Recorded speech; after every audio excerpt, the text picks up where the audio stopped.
better able to communicate. We know that fathers read too, and we want to highlight you.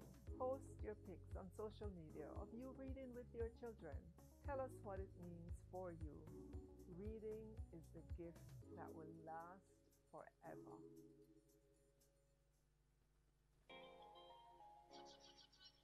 Locks, braids, afros, wave cuts, bantu knots. Here is a frequently discussed, hotly debated, and deeply personal issue for men and women of all ages. That is why in 2020, the Ministry of Education encouraged students to celebrate their natural hair with World Afro Day. As a predominantly Black country, the Ministry of Education understands that the acceptance of our racial and cultural uniqueness means stepping away from ingrained colonial perspectives about the appropriateness of Black hair in schools and professional settings. We want our students to express respect. So the Ministry of Education has undergone an evaluative process to look at the hair policy in the school system. This change in policy will allow students to wear their afros, locks, braids, and other protective hairstyles associated with their racial and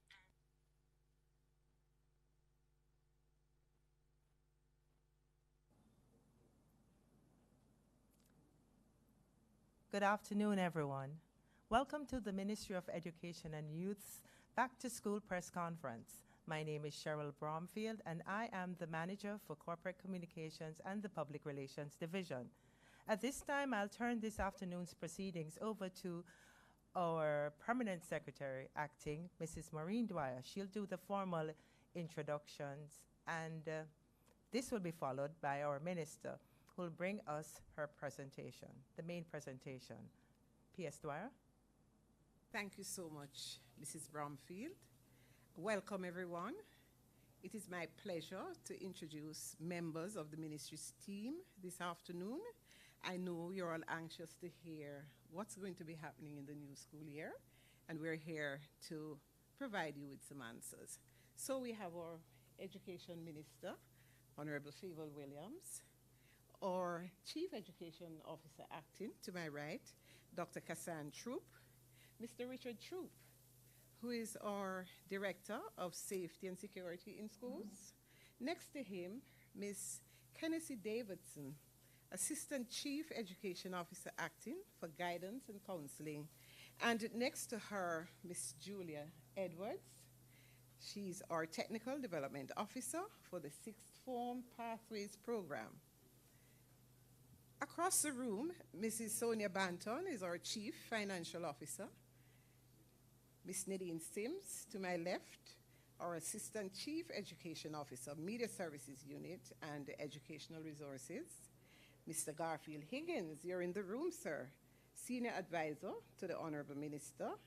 And Ms. Charlene Robinson is the Manager of the Enterprise School Management System. Ms. Janet Brim, she's our Deputy Chief Education Officer of Schools Operations, as well as Mr. Garth Gooden, who is our Senior Director of Procurement Services in the ministry.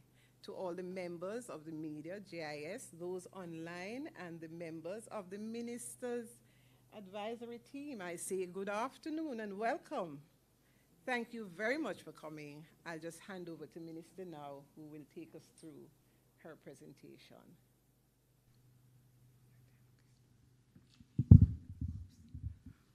All right, good afternoon, everyone. Let me acknowledge our Permanent Secretary, Acting, Mrs. Maureen Dwyer, and she would have introduced our team members. But let me acknowledge as well our Chief Education Officer Acting, Dr. Kassan Troop, and of course a very important person, Ms. Sonia Banton, who is our Principal Financial Officer. She holds the purse strings here at the ministry. Let me recognize as well members of the media who are here with us this afternoon. You're always with us, helping us to carry our message far and wide across Jamaica. So we're on the heels, we're on the cusp of a new school year, which will begin on Monday. As is normal, the new school year begins on the first Monday of September. And so on Monday, September 5, we will see the return of our students all across Jamaica to the face-to-face environment. As you know, because the majority of our students have to be transported to schools, as would be normal, our streets are going to get congested. There will be more traffic come Monday morning. There will be delays.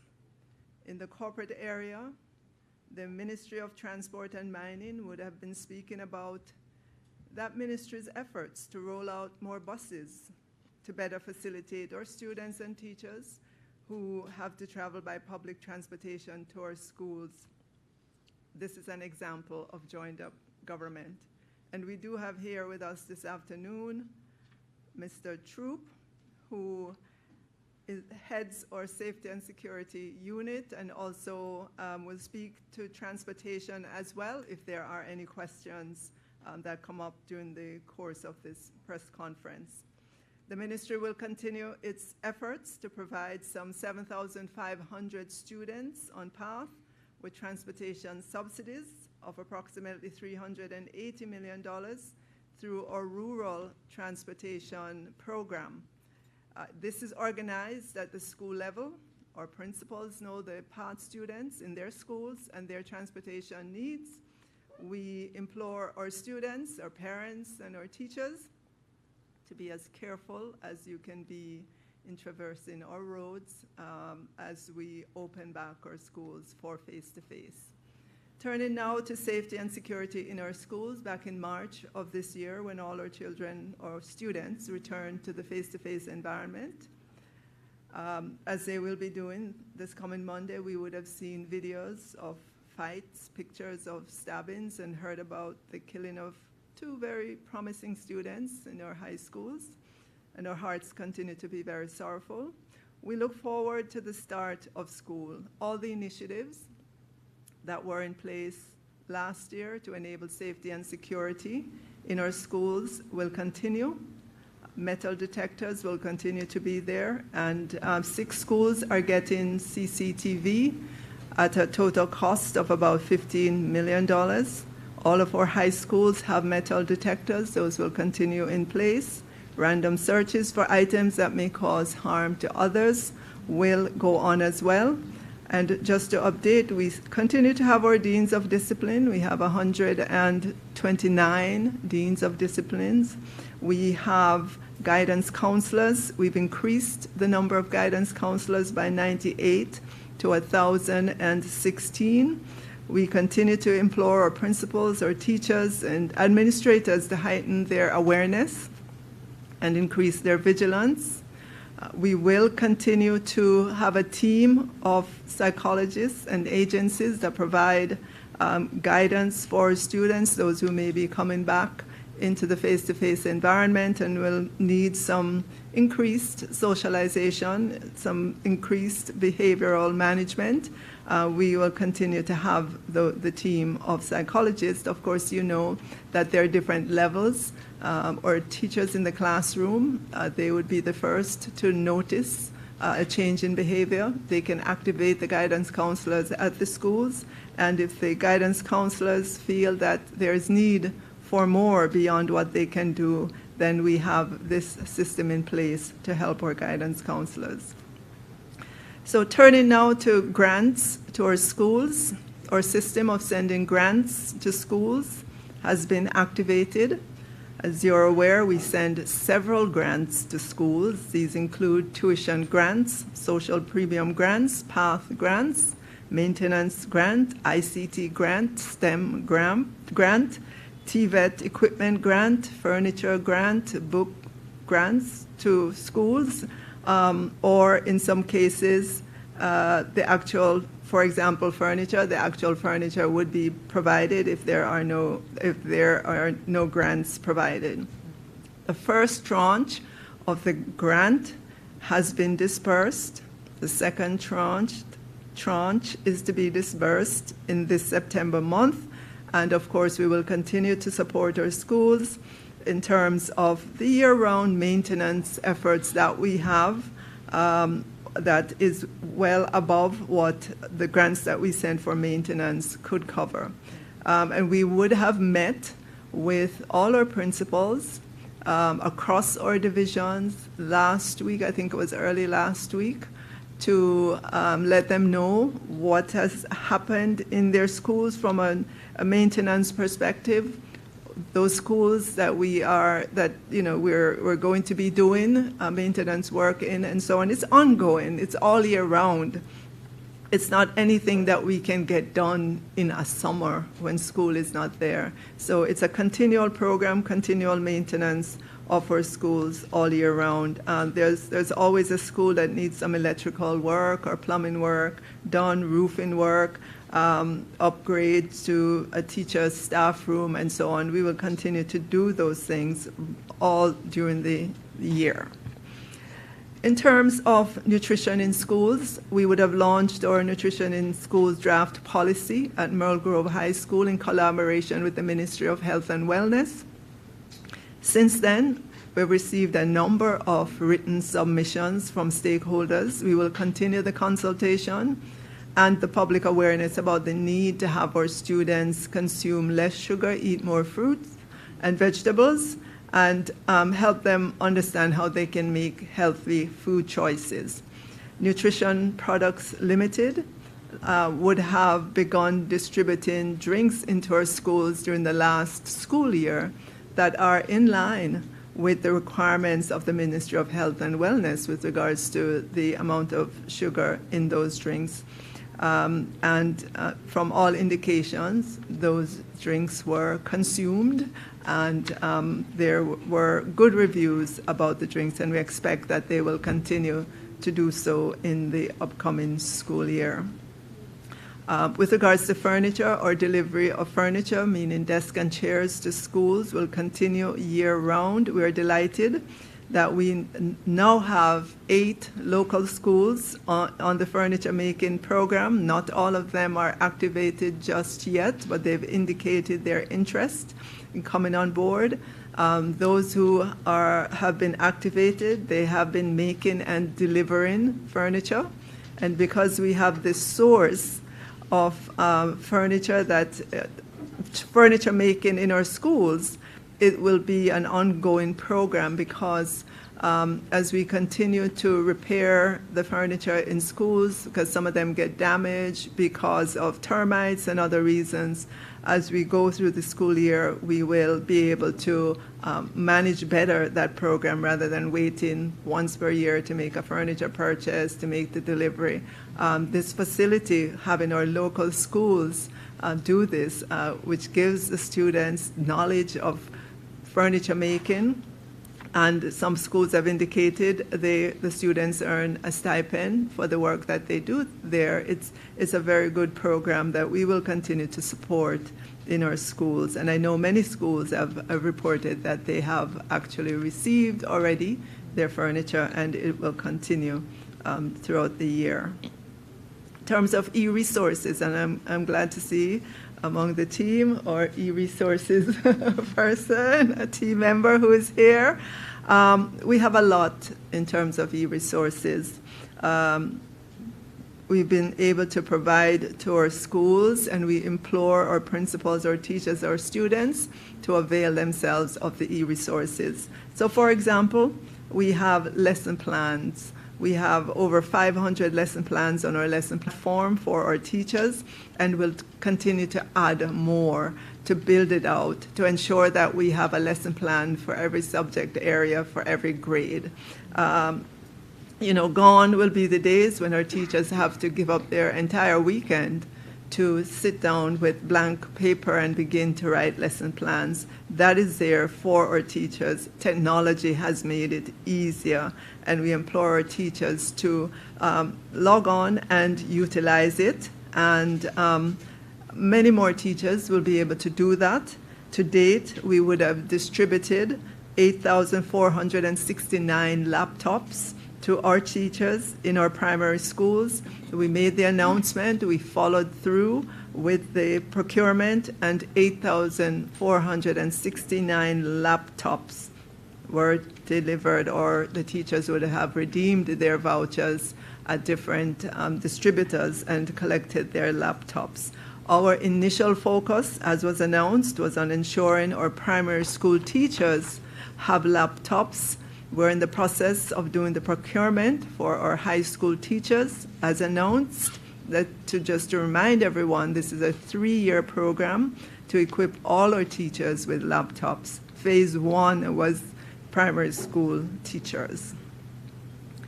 And now we're transitioning to our high school teachers.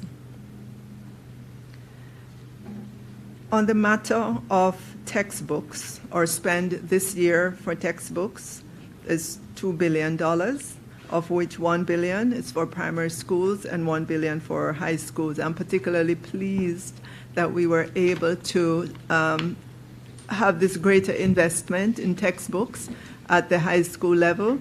We've not been able to get to that level in some time. Last year, I believe it was about $200 million in textbooks for our high school.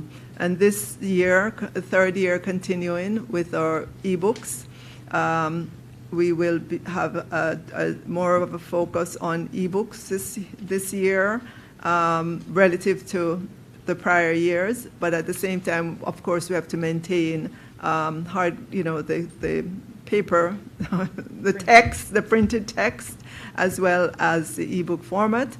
And we would have been in touch with all our schools. They would have indicated the mix of text versus ebooks that they would like, and that has been the case. Ebooks will be a staple in the education system. When I look at the cost of an ebook relative to relative to a hardcover book or relative to the printed book, there is significant cost savings to be had, which means more of our children will have textbooks. So let me just speak finally to the issue of teacher resignations. That has been, a well talked about topic for the last couple of weeks. So on the matter of teacher resignation for the period since July to present, we have 248 resignations.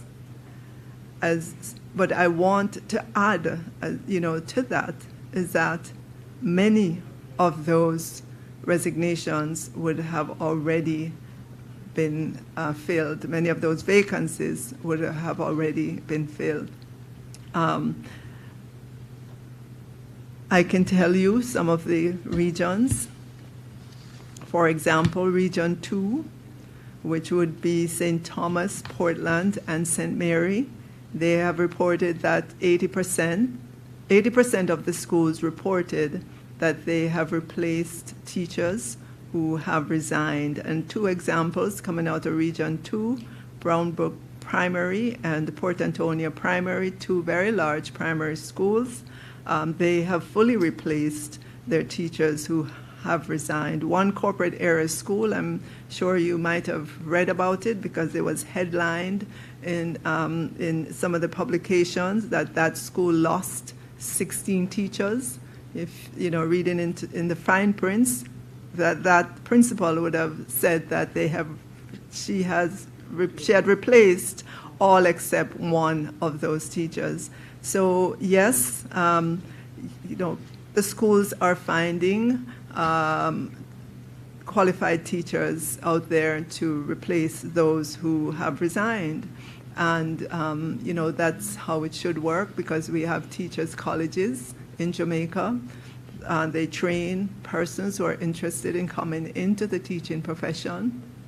And they are there and are available. We would have talked about how many came out of our teachers' colleges, 964 this year, in a number of different specializations. In region, just to give you another example, in Region 4, which is St. Mary, Hanover, and Westmoreland, 75% of vacancies were replaced and interviews are continuing. We would have given to our principals a number of different strategies to use for recruiting teachers.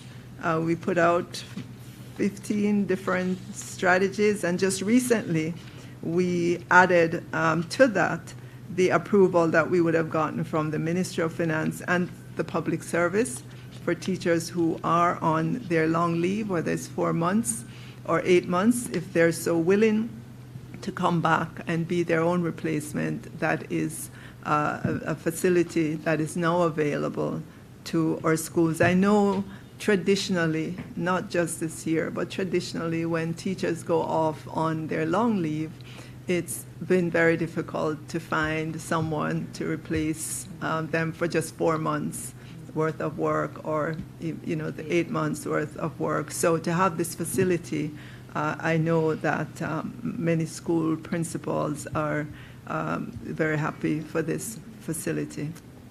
All the strategies that we put out, they were sent out in a bulletin to our board chairs and principals, in addition to us having a meeting with our principals last Monday. Over 900 of them were on the virtual platform as we walked through the different strategies. Additionally, we're doing work to launch a platform to allow those who are looking for jobs in the teaching profession to upload their resumes, so that our schools, our principals will be able to see at a glance teachers that are available, teachers who want to come into I would say persons who want to come into the teaching profession.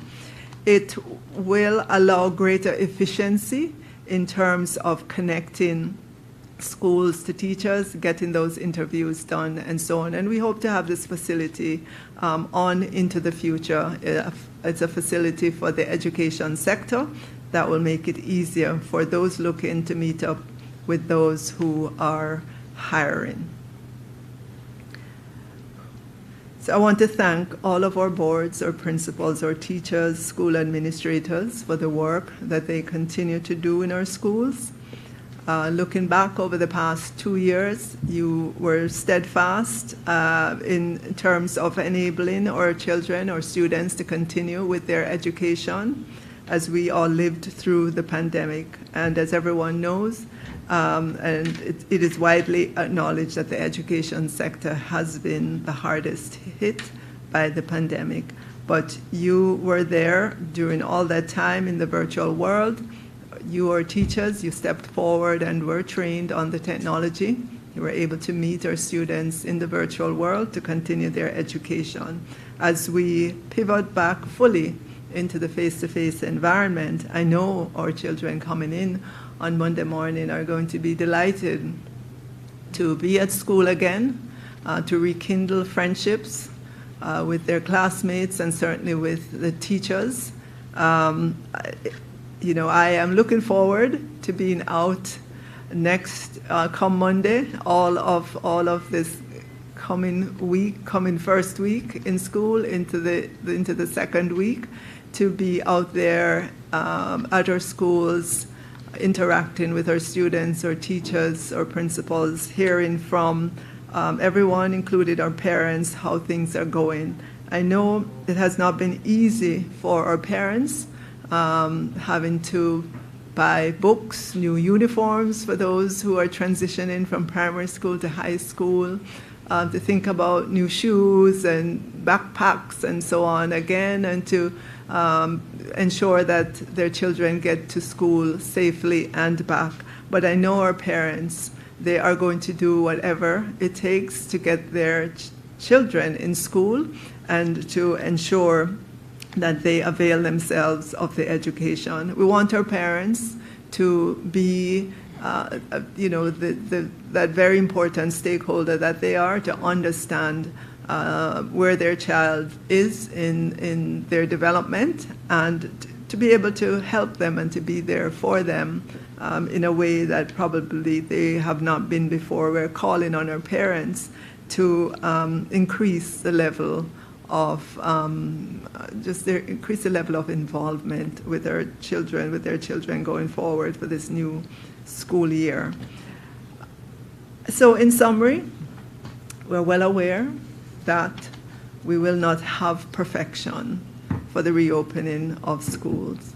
Looking back over the many years in which we've started school in September, we've never had perfection. The important thing to note is that we continue to work to improve our processes, to respond to those maintenance issues in our schools. Of course, we want to get to that point in which we're able to schedule maintenance, deliver textbooks, desks and chairs, do the termite control, improve the infrastructure, without our schools even asking us about it. That's where we'd love to get to, getting things done for our schools and not have them worry about calling us many times, calling it to our attention. That is where we're heading, and I know that we will get there as we put the systems in place to help us to track the developments in our schools. So with that, ladies and gentlemen, I will open it to question and answers, and I do have the team here that I will call on if there are details that I don't have at my fingertip. My team is here, and they're willing and able to give you all the information. Some information. Thank you very much, Minister, for that fulsome presentation. Clearly, we are ready for the start of the 2022-2023 academic year.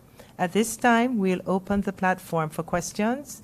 Persons on Zoom, please indicate using the raise hand feature, state your name, the media house that you represent, and go ahead and pose your question. First person, Asha Wilkes. Asha? Okay, we'll move on until Asha is ready to Javine McLean, CVM TV.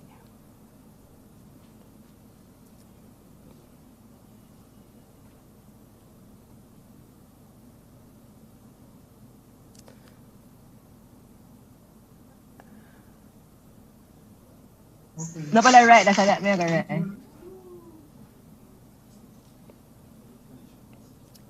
Tanisha Murray, I gather you have a question? Mondle. Good afternoon. Hi, Tanisha. Welcome. Yes, I'm Tanisha Mondle from The Gleaner. I just want to ask the minister, from the 248 teachers that have resigned, how many of those teachers have been replaced? Tanisha,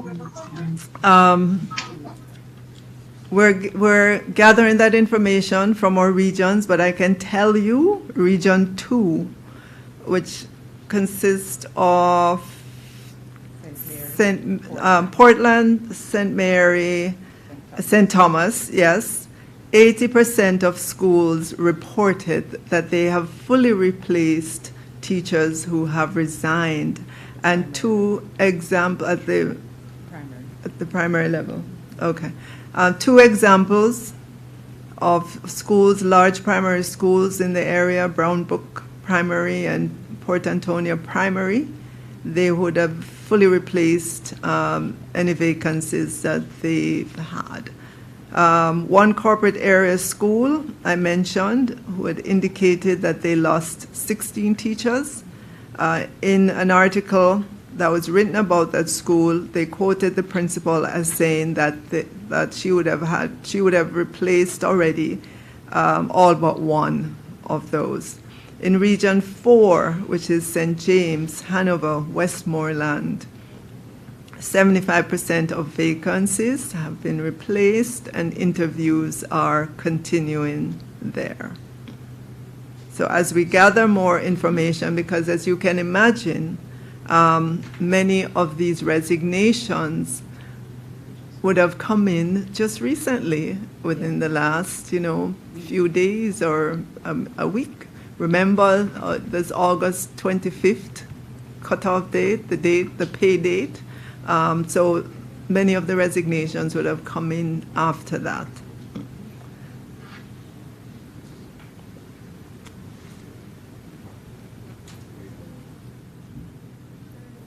There's another question here on Facebook. Can Minister Williams say with certainty that there will be no major fallout from a shortage of teachers come Monday? And does she believe the concerns were somewhat overstated? Okay, I'm sorry, Cheryl, was that a question? Yes, it was. I'm sorry, could you repeat? Okay, sorry. sure. Yes, Minister. Can Minister Williams say with certainty that there will be no major fallout from a shortage of teachers come Monday morning? Come Monday morning in a few days? Yes. Based on the information that we've been gathering, our schools will be in a good position to be opened for the start of school. Will everyone have all the teachers they desire on Monday morning, given that some teachers would have only resigned a week ago? No. Or today even, they would have resigned. Our schools are actively recruiting. We would have given them different strategies as to how to recruit. We would have made available strategies such as the locum tenant that we've been talking about. If they have a teacher who's gone on leave for 4 months or 8 months, that they could hire back that teacher to be their own replacement. We would have allowed voluntary relocation of teachers, those who are in schools that have more teachers than are necessary. And there are some of our schools across the system with excess teachers. Those teachers were given the okay to voluntarily relocate to another school if they so desire. Obviously, there are details to be worked out, approvals to be given, and so forth. But those are just two of the examples of strategies that we would have given to our principals in order to help with the recruitment efforts. Thank you, Minister. There's another question on Facebook from Alexia Williams. When will the nutritious juices be available to rural schools? They are available. There are a number of schools on our list. I think, well, let me say, all of our schools have PATH students within them, and I know that NPL delivers all across Jamaica to primary schools, and they've been delivering. Well, last school year, they delivered some of these very tasty, very refreshing, low sugar drink into our schools, and I know they're gearing up for the new school year. I can see there are no more raised hands on the Zoom platform, so going once, going twice. That's it. I take it there are no more questions from members of the media, so at this time I'll bring the press conference to an end. Thank you all for joining us. Walk good.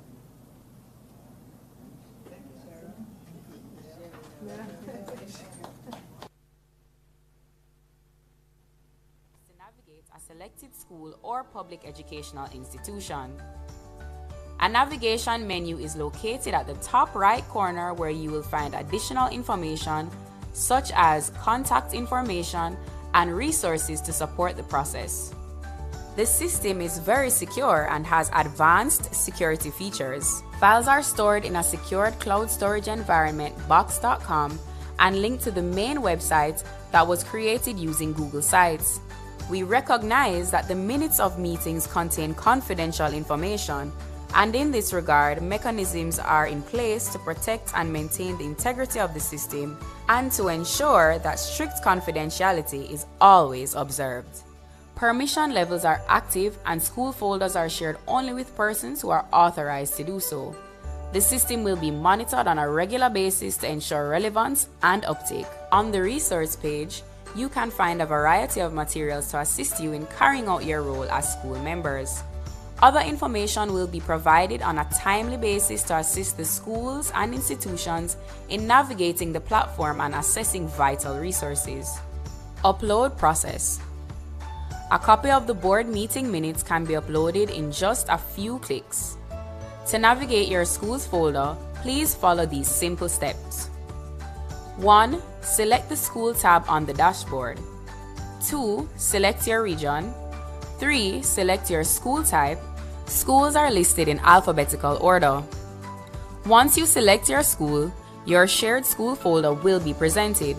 Select Upload, navigate to your file, select Open, and the file will be uploaded. Congratulations! You have successfully uploaded your document.